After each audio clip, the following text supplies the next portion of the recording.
What's going on, you guys? Today we are taking a look at Transformers Generations Thundercracker.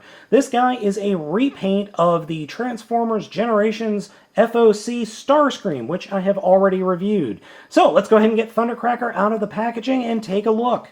In robot mode, Thundercracker looks really darn good. I don't know what it is about this figure, but the blue paint scheme with this mold just works really well for me. And the purple accents on his chest are just great. I've always liked Thundercracker and Skywarp much more than I like Starscream, and it shows in this mold. I don't know what it is about this guy. This figure in particular, I'm just gaga over. I love the paint. I think this is my favorite color, blue, as well. Overall, the robot mode just works really, really nicely. Next to Starscream, you can see he is definitely one of the Seeker clan, and this is definitely a Thundercracker. And again, I have to say, I like Thundercracker a lot more than Starscream. Now, Starscream has his own charm, but I'm just loving Thundercracker here. Another cool difference between the figures is the light piping. Starscream has an amber light piping on the back of his head, while Thundercracker has blood red. Oh, so cool. I love that effect of these two guys, with their glowing eyes and slightly glowing chests.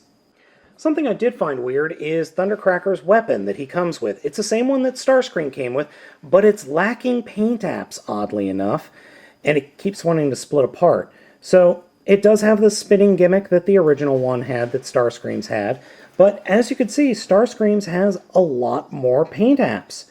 Just really weird. I mean, it's got so much more in the paint app department. Just odd. Posability for this guy is exactly the same as Starscream. Head is on a swivel.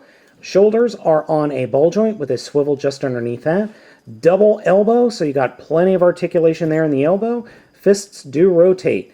No torso articulation. Hips are on a ball joint, or actually a dual swivel joint, actually, with a swivel just underneath that. I'm sorry, dual hinge, a hinge and a swivel.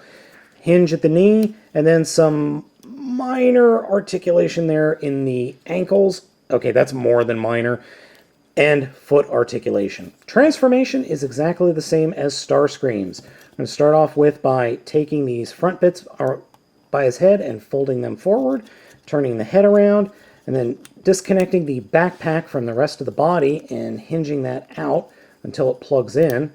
Then lifting the full figure forward, or the chest forward, and flipping out the nose cone.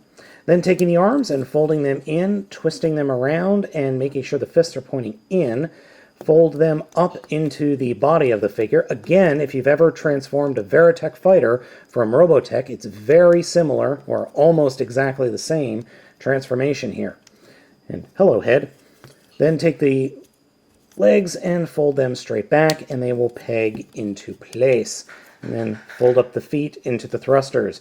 And here we go, quite possibly one of my all-time favorite Seeker modes. Like Starscream, you can choose where to mount the guns. I prefer to put them underneath the wings, but with like Screamer over here, you can attach them to his legs on the fuselage. Overall, just really nice, really great mold, and an overall just really kick-ass figure. Like the original Transformers Generation molds behind it, like the original Transformers Generation molds before it, Thundercracker, or FOC Generations Thundercracker, is a fantastic figure. And this mold is one of the greats. And what I mean by that is, it's got that perfect balance between great posability and looking robot mode, a fun and easy transformation, and a good, solid vehicle mode. So guys, this has been Spade of the Baltmatrix for Transformers Generations FOC Thundercracker. You need to have this one in your collection. We'll catch you next time.